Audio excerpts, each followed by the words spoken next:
Well, hello. This morning I did a very Los Angeles thing and I took a hike and it was an hour and Take 45 a hike! It was an hour You and know what I 45 mean? minutes. I hiked up to the Hollywood sign. My legs are like jelly butter, honey. Oh I'm about my to pass out. God! Well, good for And- you. I know that you needed a little workout because you've been looking a little fat. I'm just Back kidding. to the iced coffee, honey, because it's warm. Ooh, I tried to make myself an iced coffee and it's just not the same thing. Anyway, this week on the episode we have Shalewa Sharpe. What is in your iced coffee? It's just grounds at the bottom. It's fine. That's how you know it's good. Chalet was amazing. I'm a huge It's fan. such a good we had episode. a great conversation. And guess what? We had never met her before, literally until the Zoom. And it was like, but I felt like I was friends with her already. likewise. And fingers crossed, hope I can be friends with her in the future. Me too. So, a reminder. We've already got some applicants. If you're fucking horny for Dipper, now's your chance. So send us an email to sloppysecondspod@gmail.com if you are interested in taking part in our Who Wants to Win a Date with Big Dipper show, which is going to be happening on April 16th live. You froze. Nope, it was you. Oh my God. That's so embarrassing. She probably thinks I'm poor. You want to be like, I bought a $2,000 couch. I'm not poor. I'm not poor. So yeah, send your thing, and then we'll send you the outline. Send us a thing saying I would Email like to date Dipper. sloppysecondspod@gmail.com saying I want to be in the thing, and then we'll give you a And Google then form. you'll get a Google form and no response, no words. Don't expect me to be like, "Hi, here it is." It's just the form. Great. Okay, enjoy the episode.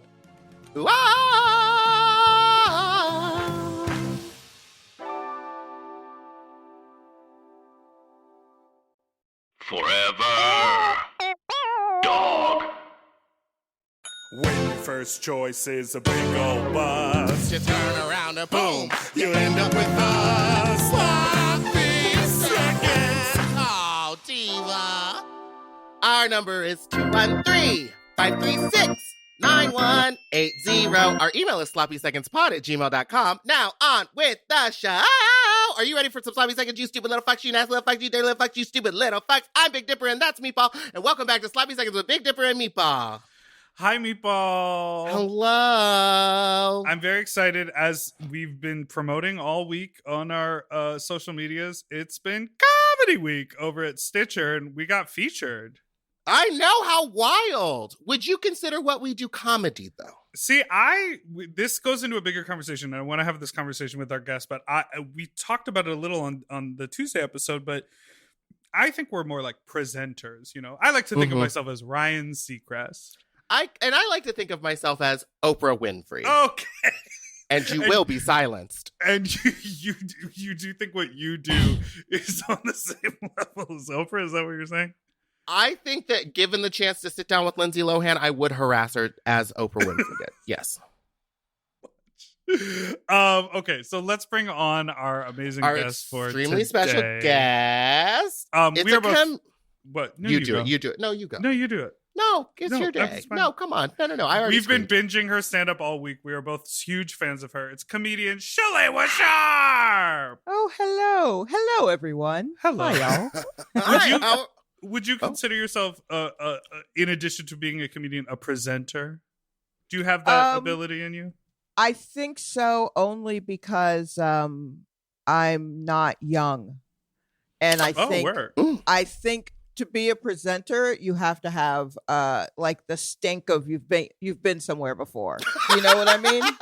You've tried everything else, and Yeah, this is where you landed. you've done it all, and you're just kind of like, and now here are these youngsters doing something. You know what I mean? It's like go ahead, y'all, just dance for your auntie kind of energy, where you're not tired. You're excited that you came across it, but you're also like, I mean, I can't do it. So here it is. You're like, So I here it used to is. do all of this stuff, but now I'm just yeah. going to do the intros and the outros. Right, exactly. So I'm okay with presenting. I actually, and it comes with just like a whole, you know, in my day, or you whippersnappers don't know about what you know about. Oh boy, I didn't know I'd say it so much, but I do say it a lot. Do you find yourself doing that to young folks? Well, my roommate is a delightful young man. He's considerably younger than me. So there is, I mean, while still being in his 30s, considerably younger. If you want to do that math, Okay. don't do that math. But just know that there are a lot of times where I'm just like, yeah, what you know about the? And he's like, I mean, it's online. I could. There's a Wikipedia page for I it, can right? And I'm Google it. like, yeah, there probably is. I was talking to a friend of mine. I forgot how we were, friend of the pod, Donnell. I was talking to Donnell love yesterday, Donnell. and I forgot how we got to it.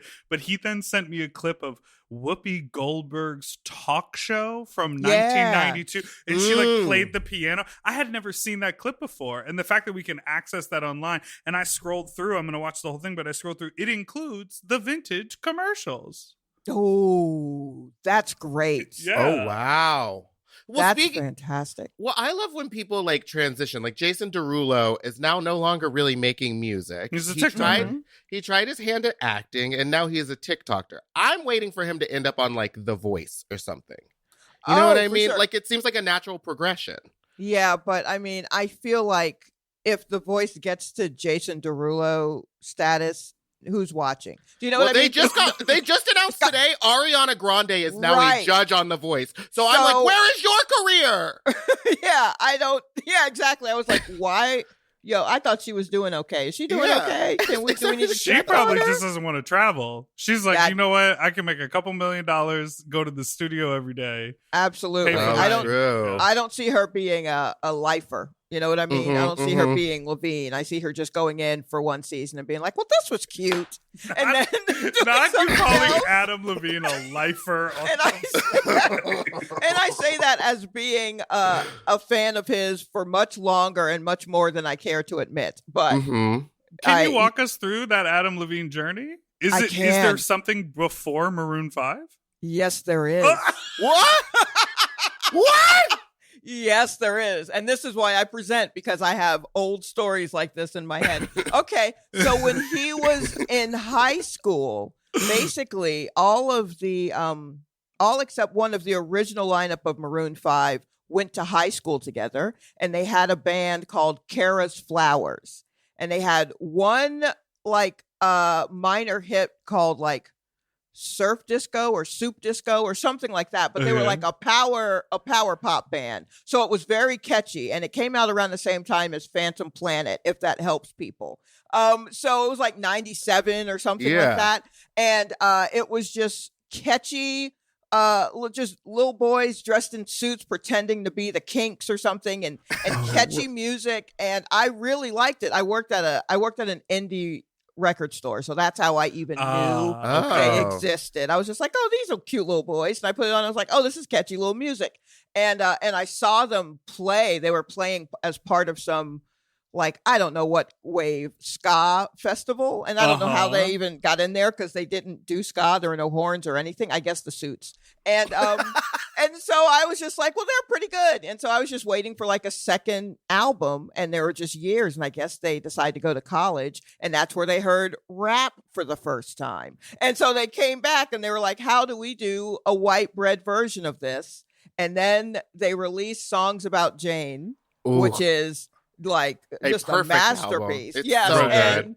but when I heard that first song, Harder to Breathe, and I saw the video, and I was like, well, these look like the little boys that I've been waiting on to put out a second record. What happened to them? You were like, what happened to Kara's Flowers? Flowers. Yeah. And so, yes, like I had a Kara's Flowers poster. I was firmly late 20s with a Kara's Flowers poster. Like I knew that was going to be Wow. yeah. So, yeah, I've liked them for longer than I should have, and more than I even care to admit.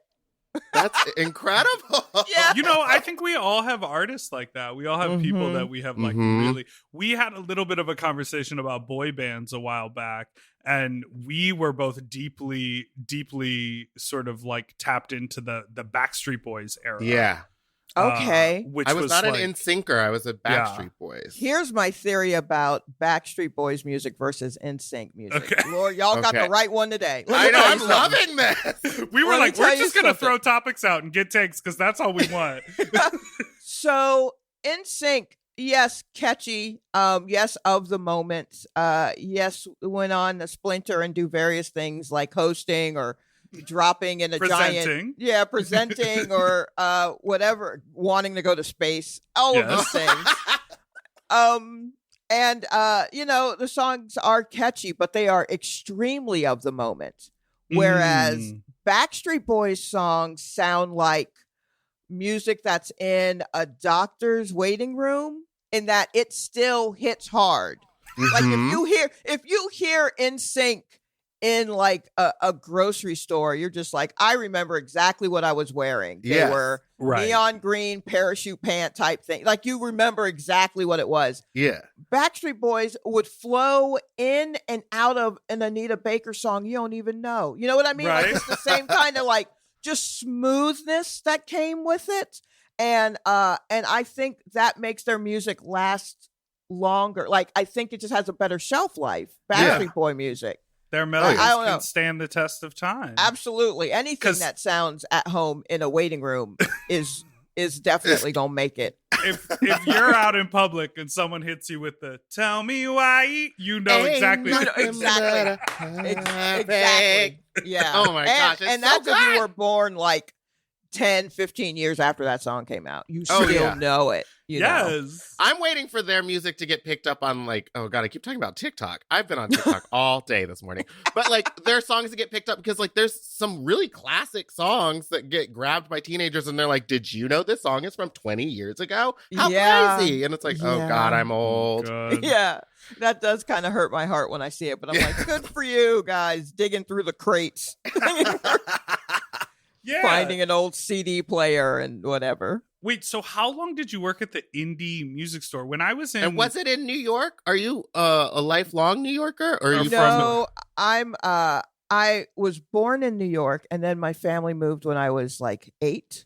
So I was born in Brooklyn, and then we moved to Atlanta. So I am an Atlanta person, and then I moved back to New York for comedy about, I don't know, like 8 years ago or something like that. So, New York's fine. It's fine. Half of my family's here. It's where I was born. You know what I mean? It's the reason why I wasn't sweet enough for the South, is because I had too much New York coursing through my veins. Right. But yeah, so the bulk of my life is Atlanta. So it was an indie record store in Atlanta. And I was already dressing the part, just thrift store dresses, lunchbox purses, all of that stuff in the 90s. So I'm firmly Gen X. Yes. There was a store in my hometown. I grew up in Evanston, which is where Northwestern is, just out of Chicago. And there was a store called Dr. Wax that we used to go to. And it was like 1 or 2 blocks up from the Blockbuster Music that moved in, because it was like, wasn't it Blockbuster Music before it turned to Sam Goody, or there was some sort of conglomerate? But I remember this was a Blockbuster Music, and I was like, that's such a weird thing. And they had like the listening stations. Yeah, came in and bought out like a bunch of things in malls. So like Sam Goody, or if in your malls, if you had a record bar, or you know what I mean? Like, we had a FYE, for your entertainment. Yeah, and they wouldn't sell explicit music, so we like couldn't get it there. Yeah, that's the worst. I had all the albums that I had. I had like Nelly's album, and it was like clean. It was no good. That's the worst. I specifically, I asked for curse words. Give me the N-word. My parents don't care. They don't want to hear what I'm listening to at all. All of this makes me think of, obviously, the movie Empire Records, which, talk about something that has been imprinted on my brain. Oh, yeah. Yes. Yeah. That movie. Meatball, have you ever seen Empire Records? Yes, I have. There's a bald girl. Well, who had to wear a wig to be in The Craft. Or is that a different movie? No, Robin Tunney? Is that her name? Robin something? I forget. Maybe. Someone will certainly contact you and let you know. Someone's going to let us know immediately. Yeah, we'll let you know if I got that wrong. In The Craft, she's in like a really bad wig because she was bald in that movie, and they were filmed at the same time. Oh, so that's why she's in that awful wig. Oh, that's funny. That makes sense. That totally makes sense. It tracks. That movie has an all-star cast. And I just remember being like, seeing that film and it making total sense that they were all teenagers, but also it also felt very, very adult. You know, it was like Yeah. both of those things. And it's just like I love those because it just happened in one day, right? Mm-hmm. I'm right now. I'm very into movies that just happen in one day. Yeah. Like I don't know if I don't want to take a journey with you. What's going on today? You're like, listen, the 24 hours I deal with is dramatic enough. I So don't if need you, to. I can't go a year in your life. Just give Right. me a snippet. Just the give me a one day. snippet. So I love those things where, you're just like tracking. Because I mean, sometimes one shift at your job feels Honey. like forever. Oh, yeah. Yeah. Especially if you worked retail, and I was definitely a retail person. Oh, So, what are all the retail jobs you've worked? basically every form of media that has now been discontinued, I sold. Anything you can clip on the iTunes store, you Yeah, sell the physical version of. I worked at this indie record store, and it wasn't just like it was cassettes, but also actual vinyl that we were buying Oh. from people, and then CDs, and then we dabbled in laser discs. For that brief yes. moment. Yeah, for that brief moment, and then and I also worked at bookstore Barnes and Noble. Okay. And I worked in the music department of Barnes and Noble. So that's like, wow. So no one's doing any of these things anymore. Just reading them. Let's see. The Gap clothing. No one's shopping at the Gap. I did a couple of years there. And do you remember? Sorry to interrupt, but one of the other shows on our network is called Very That, and they were talking about sort of like just like throwback moments in like fashion, and they were going on about the fragrances that the Gap released that were called like grass and rain, air and yeah, sky, yes, and What? that was like I was at the age where I had to ask permission to buy things. Like I was still sort of like middle school and I didn't have a job yet. Right. And so you would really have to stand behind the thing that you wanted in order to make the case to your parents for them to shell out the $14 or whatever. You're like, okay, so I'll wear it every day. I promise. Listen, my body is changing. Like I need to smell a certain way. Like you really had to convince them. Yeah, to give you I that absolutely remember those. And they had small, and this was in the days of like CK1. Yes. So everything was packaged in like brush metal. Yes. And everything was lowercase. Foggy glass. Yeah, and everything was slightly citrusy. And it was just variations on a theme. And everything was just like for a man or a woman or what. And you're like, okay, great, fantastic. I like that. It was very but it was of the moment. When I see anything that's just like a brushed metal canister, I'm like, all right, thanks, 95. That's what it gave you. But yeah, I was working there during that time. Wow. And then from like 98 till 2004, 2005, I worked at an adult video store. Okay. Now we're Was there a back room? No. The whole store was a back room. Okay, let's talk about that. This is where we take the exit and we get off and we pull out the picnic basket because I want to chat. What describe what you mean by back room for people who aren't familiar. It was basically the size of a smaller Blockbuster video. Okay. One that was probably across the street from another Blockbuster video. You know how they would do that? Yeah, the satellite one.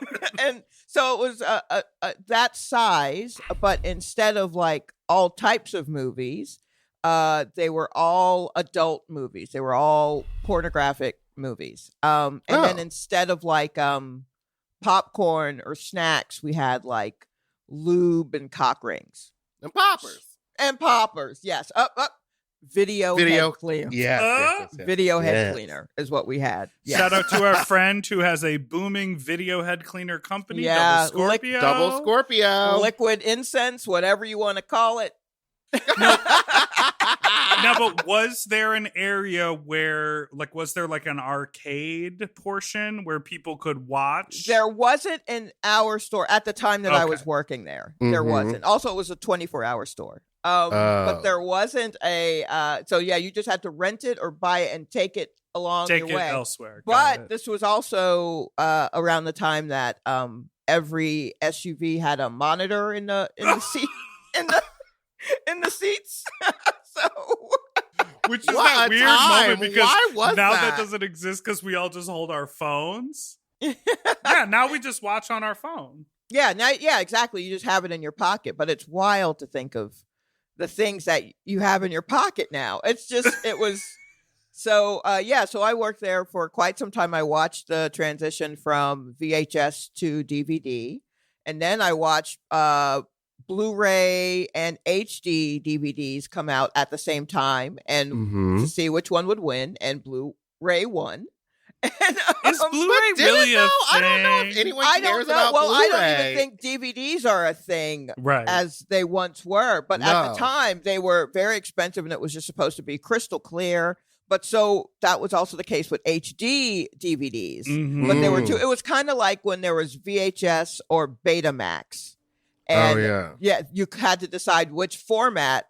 And usually when you're trying out a new format, you're going to go porn first, and then you're going to take it to the general public. Right. Oh, that's so true. Yeah, like Polaroid, porn first, general public. You know Yeah, what I there mean? were And there were porn videos on the internet On the before internet there before- was YouTube. Yeah. Yep. Yeah. Wow. Do you remember having to download like a 15-second QuickTime video, porn video, and it would take Correct. you all goddamn day Correct. just to be like, oh, it's over. And then you're like, I guess I gotta watch that on loop. Yeah. I don't have time to download the other one. Okay, wait, no, Yeah. I Okay. wanted to ask, when we were talking about music, do you remember the first cassette or tape that was like yours that you bought? Oh, man. Okay, let's see. Because I made that transition. I remember asking for a stereo with a built-in cassette player because then I could record directly off the radio. Oh, yeah. Uh-huh. Right? Oh, yeah. Very important. And I remember showing my parents, like, this is how it works. Like, we're talking right now, but I'm also recording Neutron Dance by the Pointer Sisters. Yeah.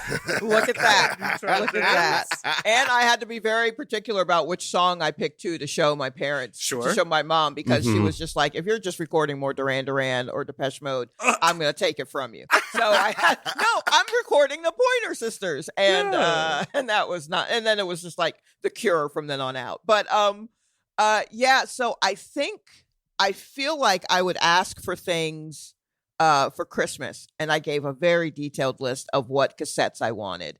And my parents were just like, what is this shit? And I remember asking for Katie Lang's Angel with a Lariat on cassette is what I wanted. Okay. And my parents went to look for it, and they found another Katie Lang one that was just a close up of her face. And my dad was like, well, she said it's this one, but this is the only one I'm finding. But I don't even know if that's the case, because she keeps saying it's a woman named Katie Lang, but this looks like a dude. So is this the is this the right person? And my mother was like, child, remember Boy George? Yeah, it's probably the right person. Remember how she was really into Boy George? This is certainly who she's talking about. Oh, my God. So like, but they found the Angel with a Lariat cassette and they got it for me, and that was like the first time I was just like, yeah, look, I got it. This I is got mine. it. This is mine. Meatball, what Yeah. about you? Did you ever have a cassette? Probably not. A CD. No, I started with CDs, I think. But I remember my dad had a huge CD collection downstairs, so I'd always steal the ones I wanted.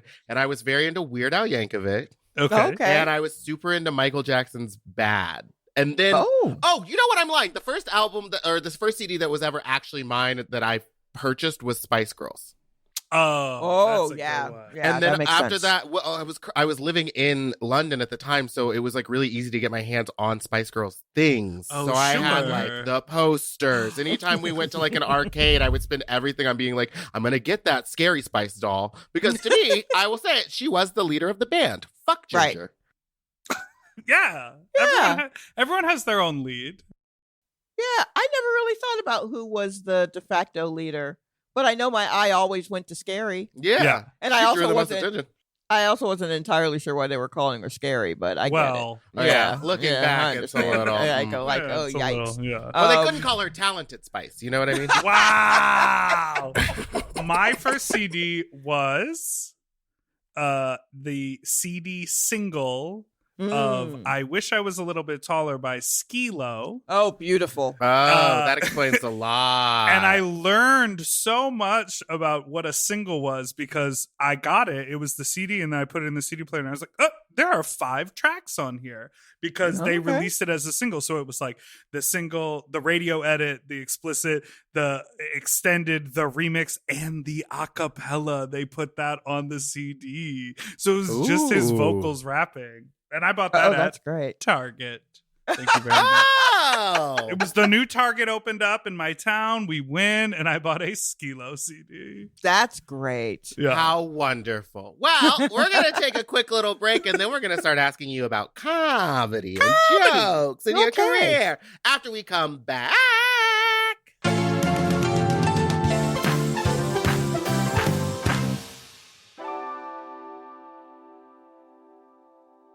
Do you want to improve your sleep? Well, listen up and get a Helix. Whether you sleep on your side, your back, your stomach, Helix makes premium mattresses that are designed to fit your specific sleep style. You know, now that it's spring, why not upgrade your sleep game and get a Helix mattress? And you know what? What? I can guarantee you that they have a mattress for you with over 20 different styles and models for you to sleep on.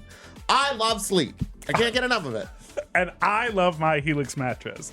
So ever since I got the big and tall, I know we go on and on about it, but it's a perfect fit for me. I haven't had a mattress before that I was able to select a model from, and I'm so happy I got to do that with Helix. And I too have the big and tall model, and it's perfect for my big and tall body. I loved it so much, I got a second one from a guest room. True. Yes, baby. And the people are sleeping great in there when they eventually do sleep in there. Best of all, Helix delivers right to your door with free shipping in the US, and you can get 120-night sleep trial to make sure that it's right for you. You also get peace of mind because Helix mattresses are backed by a limited lifetime warranty and have been recognized by experts at places like Forbes and Wired. And me. I am a sleep expert too. Period. Go to helixsleep.com/sloppy to get up to 27% off site-wide during their Memorial Day sale. That's helixsleep.com/sloppy, and make sure you enter sloppy seconds after checkout so that they know that we sent you. helixsleep.com/sloppy. Get yourself a Helix. We all have days when we want to eat well, but just don't have the time or the energy to plan, shop, and cook. That's exactly where Factor comes in. They deliver fully prepared meals designed by dietitians and crafted by chefs right to your door. With Factor, you can stay on track with your nutrition goals, whether that's high protein, balanced meals, or overall wellness, without any extra effort. The meals are fresh, never frozen, and ready in just 2 minutes, which makes it easy to fit into your routine. You know, I love coming home after a long day and having a tasty and filling Factor meal. It's waiting for me, and I don't have to worry about shopping. It's quick and easy, and one less thing I need to think about when I get home. You know, I'm feral for fish right now, and I always get my fix with Factor. I recently had their scampi-styled shrimp and salmon, and let me tell you, it did not disappoint. So get Factor today and start enjoying delicious and nutritious meals. Head to factormeals.com/sloppyseconds50 off and use code sloppyseconds50 off to get 50% off and free daily greens per box with new subscription only, while supplies last until September 27th, 26. See website for more details. That's factormeals.com/sloppyseconds50, like the number, off. Sloppy Seconds 50 off. Okay, something about me. I love shopping. If you love shopping too, you have to check out Rakuten. And all you have to do is shop, shop, shop, shop, shop, shop, shop. And with Rakuten, you get cash back and rewards on almost everything you buy. Exactly. Homeware, daily essentials, jeans. We're talking eBay, CVS, and even Levi's. Ooh, so I can buy a vintage couch, tons of paper towels, and grab a new pair of jeans and still get cash back. And that's not all. You can even stack those rewards on top of sales and coupons. But Big Dipper, how does this magic work? Well, I'll tell you. Rakuten is paid by partner stores to send them shoppers, and then Rakuten passes on some of that money to you, the member. Rakuten is so real for that. Plus, Rakuten has 17 million members who are already saving. Don't you want to become one of them? Join for free at Rakuten.com or download the Rakuten app and start saving money now. That's Rakuten.com or download the Rakuten app today.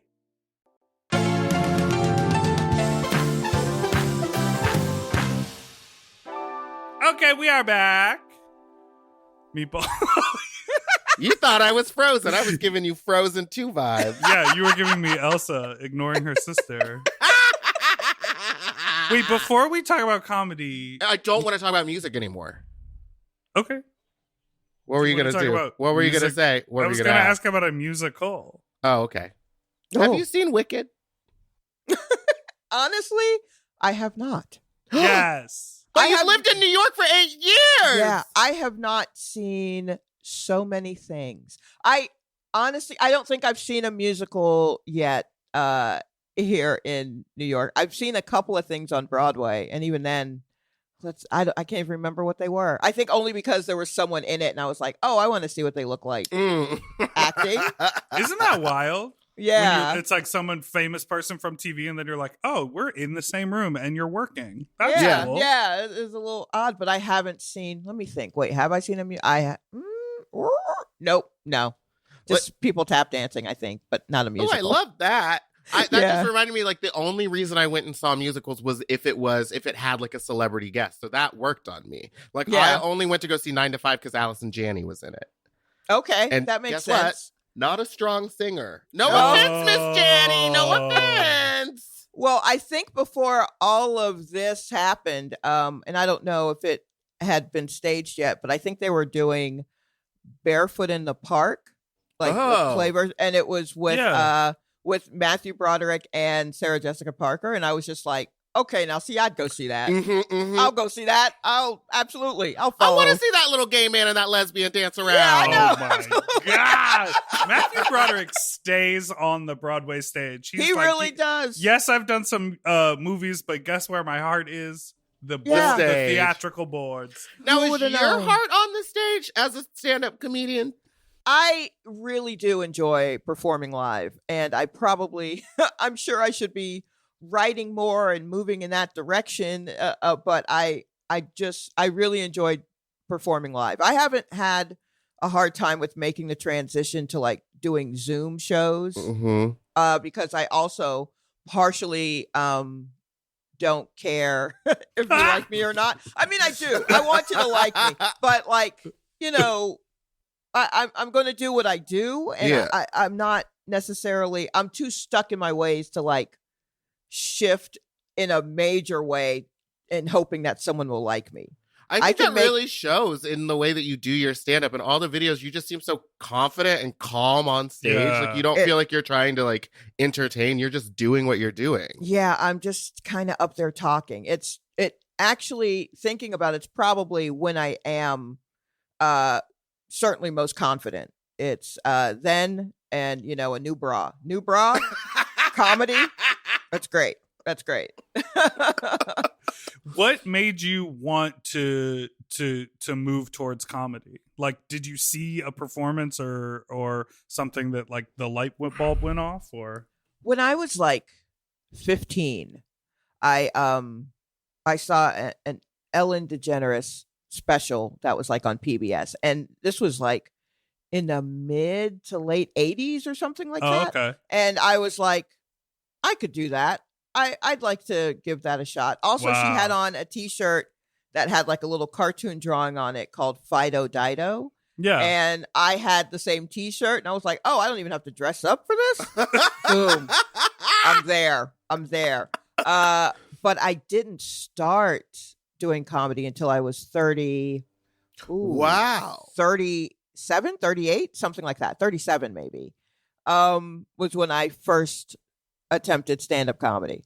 Wait, so were you like obviously as an adult living your life, I'm sure you found yourself like at a comedy show or seeing comedians on TV or whatever, always in the back of your mind were you like, I could do it better than them? Well, not necessarily I could do it better, but definitely like I would love to give this a shot. But I was just like, but what am I going to talk about? What am I going to talk about? And why would anyone even want to hear what I have to say? I don't even know what I have to say yet. That's so incredible. Yeah. So I'm kind of, at times I'm like, oh, I wish I had started a little younger. Maybe I could take advantage of some of these things. But ultimately I'm like, no, it's good that you started when you did because you've lived a life. And, and you're more comfortable because you're just like, well, now I'm just trying to figure out what to do with my days and nights, and I guess I'll just do comedy at night and go to work during the day. You know, like now it, you know what I mean? Like it's more of that instead of like, how do I deal with the changing world? And I'm like, well, I mean, yeah, the world's going to change, but also bills. You know, like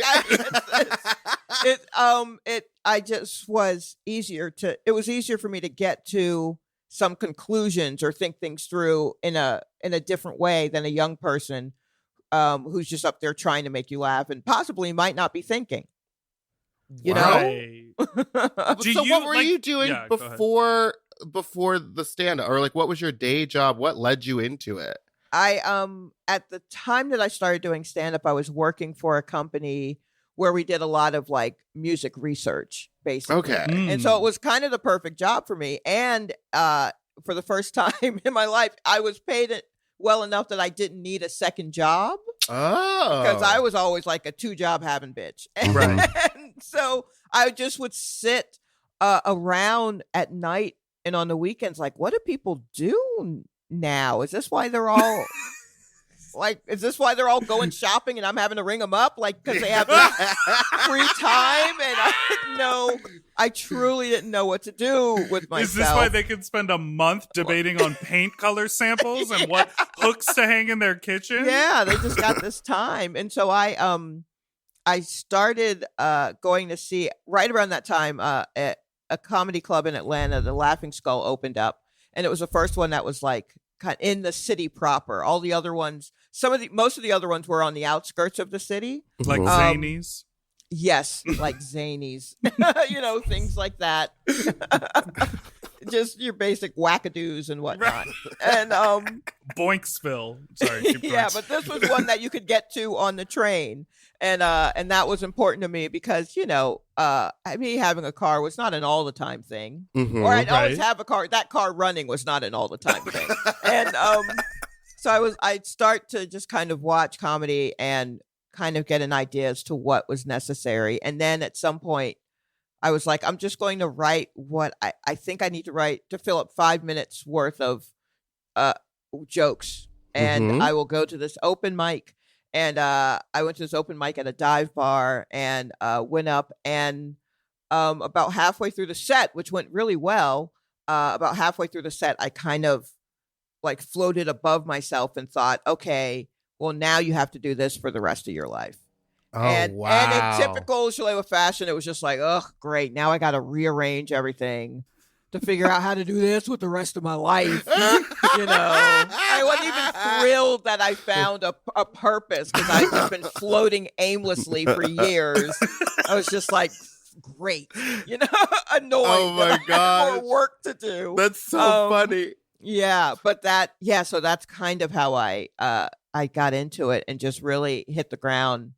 Just like, yep, this is, I really enjoy this. And I told my family, I was like, you know, I started doing stand-up comedy, and they were like, yeah. Of course you did. Not surprised. Yeah. That was like, when I started doing drag and I told I moved to LA and I started doing drag on the side and like kind of secret. And then I told all of my friends in New York and they were like, yep, seems right. It fits. Right. They're like, oh, that's the one thing that you do. Okay. Yeah. So your family was pretty supportive of it? Yeah. It was just, I mean, yeah. My parents and my sister, they were just like, yeah, sure. That absolutely makes sense. And I would just go, and then I'm like, oh, I'm traveling to this place to do it. And they're like, oh, good for you. Wonderful. And I don't know. I think my sister saw me. The first time she came out to see me, the guy who closed the show is a fantastic comic named Clayton English. And she was just like, gosh, he was great. And I was like, oh, yeah, all right, okay. I was like, what'd you think of me? And she was like, well, I mean, I've heard you tell jokes before. And I was like, oh, that's how this goes. Okay. She's like, yeah, when we have family dinner and you tell a story, yeah. I've seen it. Yeah, I know how you are, and that's fair. Because, we're both in our late 30s. Yeah, you got enough out of me. I get it. I totally get it. Well, this brings up like something that I always find fascinating. And this ties into a lot of things we've already talked about. The idea of like being charismatic, being entertaining, being able to volley conversation is one thing, but then crafting a joke, writing a joke, knowing what's funny, and then how to lead an audience down the path, and then the punchline, and then the tag, and then a button, and then a call back later. Like, that's a skill that people develop over time. A lot of people, they have it naturally. Obviously, you do. You let that thing cook for a while, and then you unleash the beast, and everyone was like, ooh. But that to me is so fascinating. And some people study it. Some people take classes on it. Mm-hmm. What was your like, how did you like figure out like, oh, this is how I can write that to be even funnier than just the thought of it? It's tough. It does just kind of come with time and watching other comedians and their styles and how they're able to do it. And then picking out, because the one thing about starting is you're going to a lot of open mics. So you're seeing a lot of people who are your peers on some level, and you're seeing how they are working through it, and you're attempting to do the same. And it's a lot of like trying to figure out there's this thing in your brain that's hilarious to you. And you're trying to figure out the best way to tell others what is hilarious in your brain, while also realizing, well, wait, our brains are completely different. So how can I tell you what the thing is? And then trying to find a universal way of saying it so that everyone will get it. And sometimes that's a very basic way. And sometimes it has to be a very specific thing that even if you didn't experience it, you've seen enough movies, or you've known someone, or that song may not be the song that triggers that for you, but you understand what the trigger is. Like that kind of joke math. It's very fascinating to me. And also my style kind of tends to be a little more story-ish instead of like set up punchline. Right. So that I just kind of let that carry me a bit. And it's really just kind of trying to be the funniest person in the break room. Right. With everybody. Now we all work together. So now I'm telling you this story before we have to go back to our desks or whatever. And how is the best way to do that? And so that's kind of how I'm going about it. Just like what is the thing that's happening perhaps in pop culture that I can use to explain why I found this funny thing about medicine. How do I explain that so that you're not going, you're like, oh, wow. Yeah, no, I get it. I always just end up explaining. Yeah. I'm like, I read this article, and then I just say the whole article, and I'm like, now you're thinking what I'm thinking. Bye. Which is not, like the way that it works. Yeah. I make some leaps. Yeah.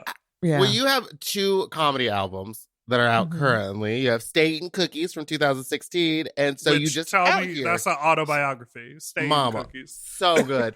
Thank you. How long did it take you to prepare for those, or like how many times did you have to open mic night or like rehearse a joke or practice to get those up? Those were here's the wild thing. Neither of those were things that I would have done myself, in that I would have never thought, yeah, it's time for me to get this on wax. You know, never would have thought that.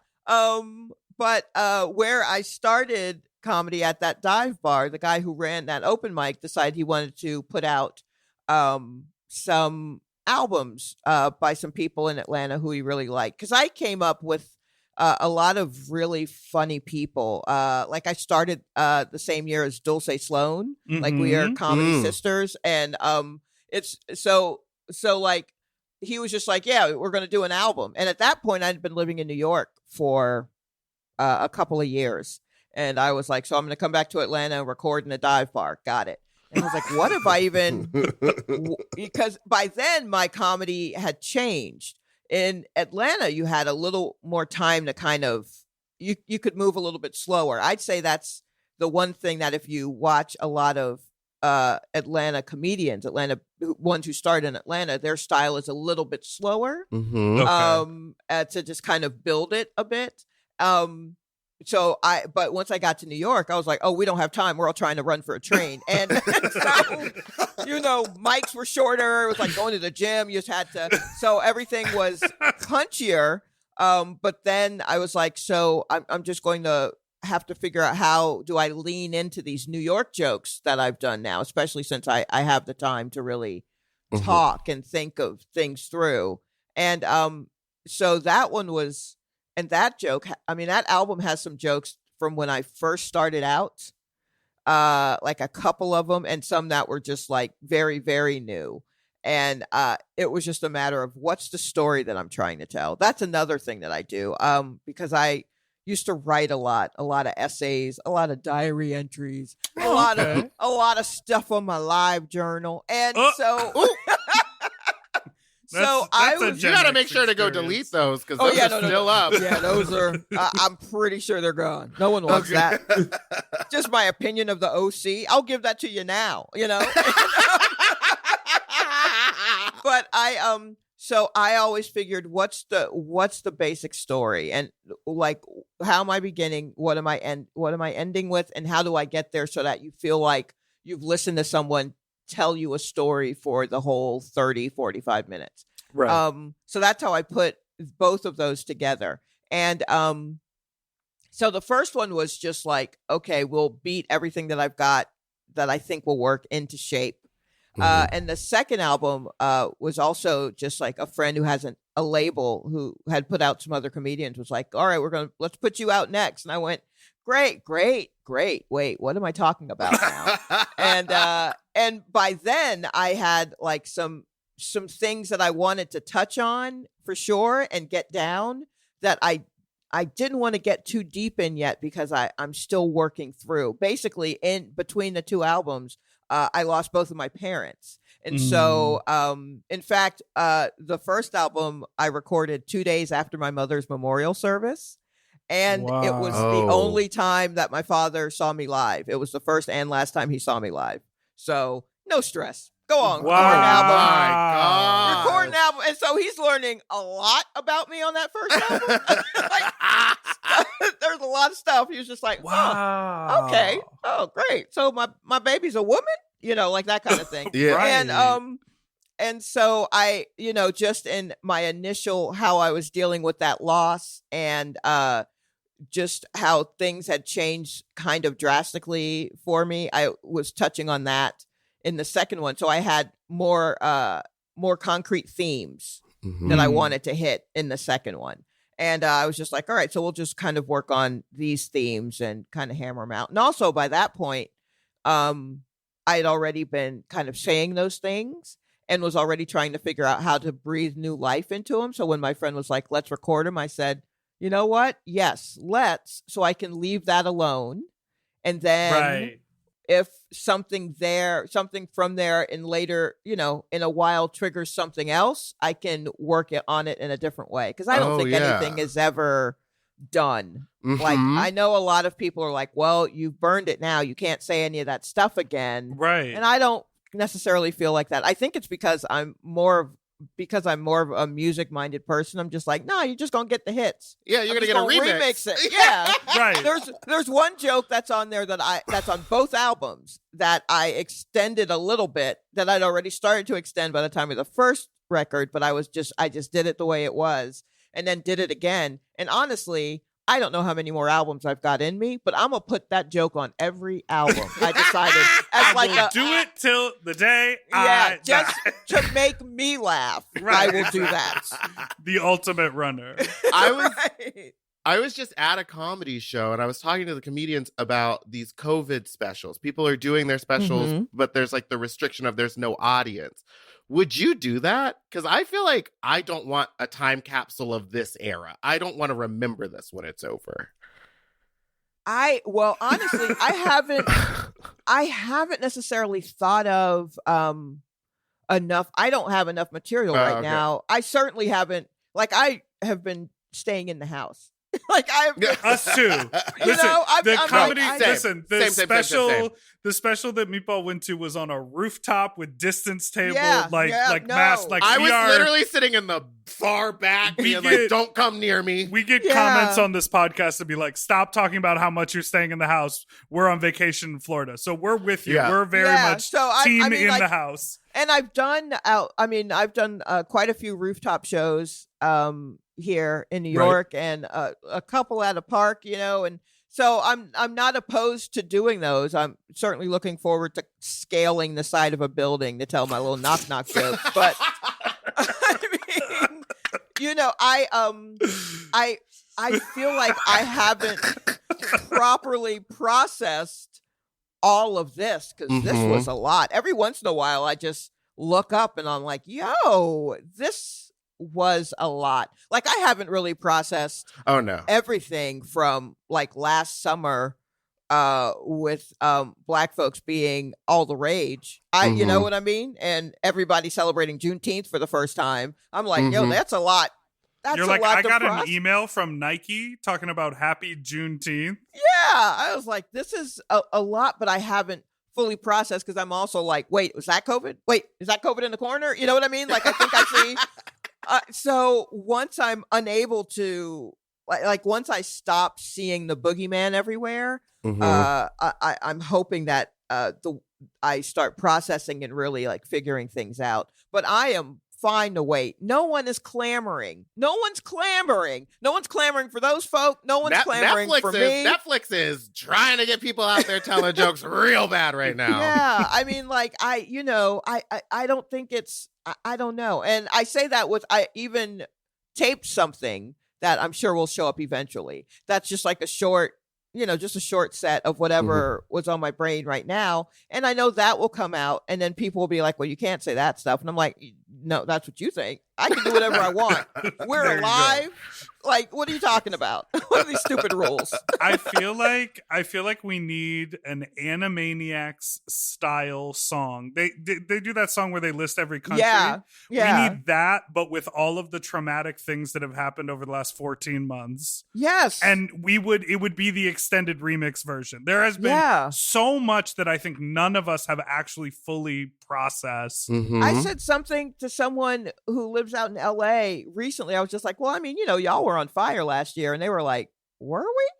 I was like, yeah, y'all remember? He was like, well, I'll be damned. We sure were. We were burning. We I were was like, burning. yeah. They were telling us to not open our windows. They were like, "Go out and I buy was an like, air purifier." You know, remember the orange skies and shit? And they were like, oh, right. I mean, like, how do you, that's such a huge thing when you can't open the window, even though they're like, well, you need to open the window for COVID, but you can't because of the fire. Yeah.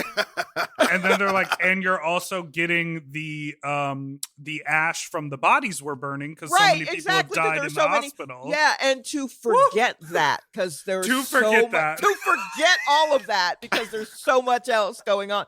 Well, Yo. and there's been no respite. Yeah. And so, the hits just keep coming, and therefore, Yeah. we don't ever get a moment to breathe. Yeah. Okay, so let's take a quick break, and we'll be back for our last segment.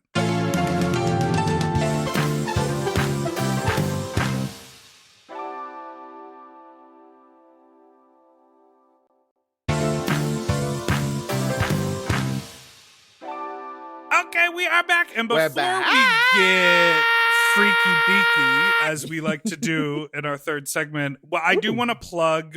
You have a new podcast called The War Report, which Yes. is like a news it's like a news deep dive. Is that the vibe Yeah, here? kind of. It's I do it with this phenomenal young man named Gastor Almonte, who Mhm. is from East New York, Brooklyn. He will tell you that immediately, so I don't feel bad saying that. But When also, I lived in Brooklyn, they called it Beast New York. They still call Yeah. it Beast New York. Too. yeah, definitely. And also I think it's funny that he feels like he needs to say it because he literally ends every sentence with B. So I'm like, we know. we know.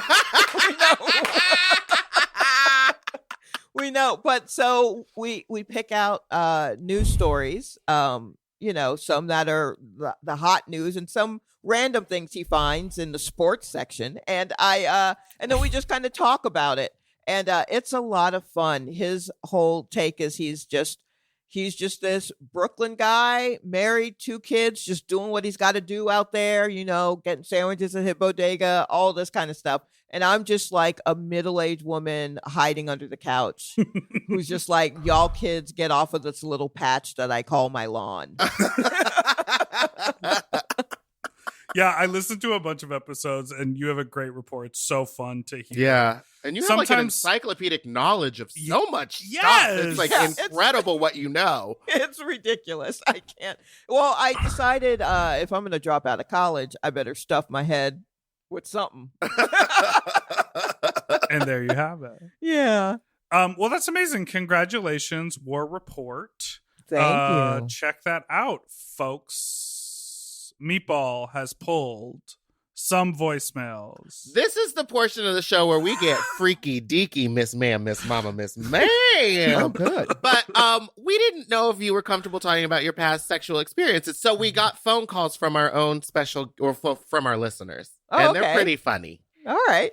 So we'll listen to one, and if it, inspires you to tell a messy story from your past, you're more than Okay. welcome to do so. All right. Here is the first one. Hi, this is a sloppy little fuck calling for Dipper and Meatball. It's not really a story, it's more of a question. My partner and I do butt stuff. They're super into like dragon dildos and stuff. And lately when I masturbate, I find myself thinking about eating their butt, eating their ass. I don't know what to and I really want to try it, but I don't know how to ask them about it. And I'd love some tips for eating ass. Also, like the hairs in your mouth and what to do about that, if that's a thing. I'm sure that's a thing. So yeah, I'd love your advice on how to navigate asking your partner to eat their ass and then also actually eating the ass. Any help would be great. Thank you so much. Goodbye. I love that. That's such a good call. Hey. Okay. All right. So I think we should first stop off at Dragon Dildo. Okay. Yes. Right? Now, Right. I'm wondering if this is the type of dragon dildo where you have to make the jelly egg and then you put it in and then you're like impregnating the person. Oh, yes. So now they have these dildos that have a tunnel in it and you can, and it comes with a mold and you make an egg out of like Jello. Like you just use extra Jello so it hardens. Uh-huh. It's an egg shape. And then some you of them put are it in. silicone eggs also. Okay. Oh. All right. Well, I know That the just Jello are ones hard. are safer because if it gets inside of you and you can't get it out, it just dissolves. Right. It's Sure. like a sugar. So Just a I don't know if sugar. that's what they're doing. But here's what I have to say. If you're already sticking a dragon dildo up your partner's booty hole, I don't think the next step of asking, can I also lick over there, is that hard of a question. Yeah, I thought that's how you start. Yeah. I mean, I thought the steps were and again, I'm heterosexual, so I only know how this works with straight dudes who are just trying something out. That seems to be where I fall. I'm like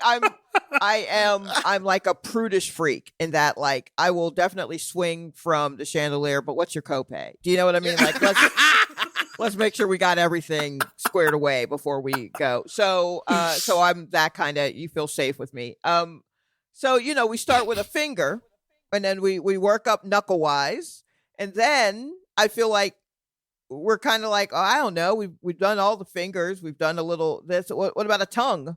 Yeah. Let's see what a tongue does. But I agree. I feel like it's like, aren't you starting there? It's Like, like, don't you Yeah. have to like, it's tongue, then fingy, then hand, then right? dragon. Yeah. Yeah, But- I don't know. But unless she is receiving the dragon's egg, but she would like to. Right. Oh, I Okay. didn't even think about it that yeah. way. Yeah. Oh, Okay. okay. All right. You know what?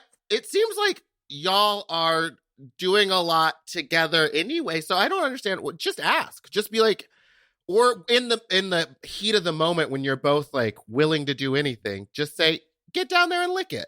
Yeah, I'd say incorporate it into the cunnilingus. You know what Yeah. I mean? And- Like if you're sitting on the face, just scooch. Yeah. It's a slight pelvic rotation Just a forward. little scooch. Just a little scooch. If their eyes Talk are about- closed, maybe they won't even tell. Whoop. I would also I also want to throw some words to our listener because it seemed, butt stuff and how do I eat the butt, there was a little bit of so it's like, listen, cunnilingus, for the front, analingus for the back.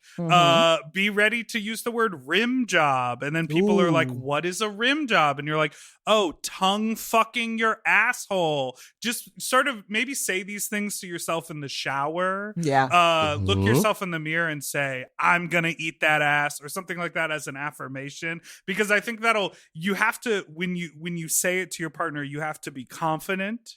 Because listen, if you're playing with the dragon dildo, they're You're gonna like a confident. little tongue. Yeah. Yeah. So Also, what? Yeah. there's a sex toy that is like a rotating tongue. Oh, So maybe get yes! that and be like, do Oh, you that's like good. that? What if I did that with my own mouth? Yeah. You like this Yeah, fake yeah, yeah. tongue? Get into what God gave me. Also, Right, the right, question right. about what to do with the hair. If they scrub in the shower beforehand, use a loofah exfoliate down there. It should get most of it off. You're gonna get some hair in your mouth. Yeah, you're gonna. It's It's collateral damage. It's Yeah, correct. It's And a day at work. something that it is a damn something that I started doing early on that made me feel more comfortable when I was, getting more and more into ass play with partners is I would turn the preparation time into like a sensual shower. And then Okay. I'd be like, ooh, let me wash you. And then when it got to the ass, it's like, let me wash you. Like throw a little elbow grease in there. Cause then I knew where I was going would be Mhm. prepared properly. Yeah. And Yeah, fear of cleanliness, just eat the ass in the shower. Like wash it and then eat it right there. And then Right you don't away. have to worry about anything. That's true. Rinse it clean. Once the water's clean and clear, Yeah. then you're good. Yes. Yeah, you're good. But definitely, also, I understand why she wasn't sure between butt or ass. Always say ass. Don't say butt. A butt is cute. Right. Butt Mhm. makes it sound like you're slicing into a cake. We're not eating butt. We're grown. We're eating ass. What did people say in middle school? Butt munch? Was Yeah, it like butt munch. butt munch? Yeah, we're not doing that. And that's what you want. Like, say it with your chest. Yes. Definitely, Yeah. definitely say it with your chest. Definitely mean it. Yes. But yeah, I think we've given you a lot of options. Yeah. Completely. This is like a full on what was that show called? Love Line. with the what's the word? When you're not qualified. Oh, Dr. yeah. Drew. I always felt like the advice on that show show Love Line was Dr. Drew and Adam Carolla. Yeah, and I didn't believe either of them had sex. Oh no. I didn't believe it for a second. I was Who like, was nope. the old Jewish lady who Oh, had Oh, this- Dr. Ruth. Dr. She Ruth? knew what No, was I going She on. was getting it fucked. in. Yeah. She was getting it in. She's still around telling folks to fuck. Bless her Oh, heart. is she? Oh, God bless. Yeah. I was afraid she had passed. Well, listen, we want to thank you so much for being with us on the show today. We had a blast talking to you, Shalewa. Thank you so much for having me. This was a lot of fun, and I truly appreciate it. Yeah. So people can Yeah. follow you on Instagram and Twitter at Silky Jumbo, which is Yes. a Oh. very smooth and cool name. Yes. All one word, traditional spelling, nothing extra in there. But yeah, I'm on all of the important social media, Instagram, Twitter, Venmo, all of it. All of it at Silky Check Jumbo. out the I've Venmo. made it- You need those repelling made supplies it in as- order to scale the building for your next Right. stand-up For your little show. knock-knock jokes. Yes, exactly.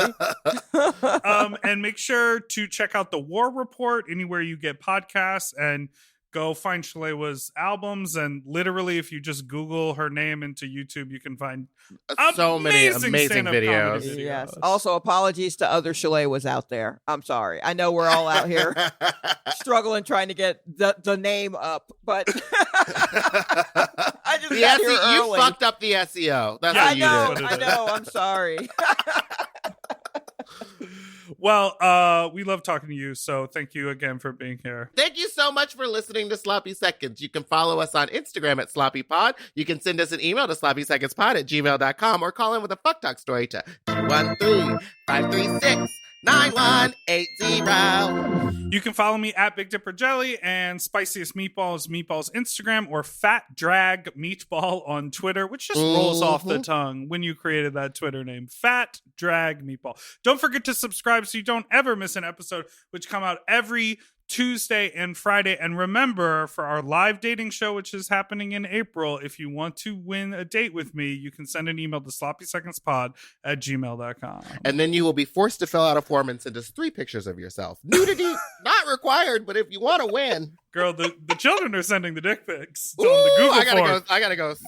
Mark Go search Zuckerberg through. is seeing these dick pics on the Google form. No, don't tell him that.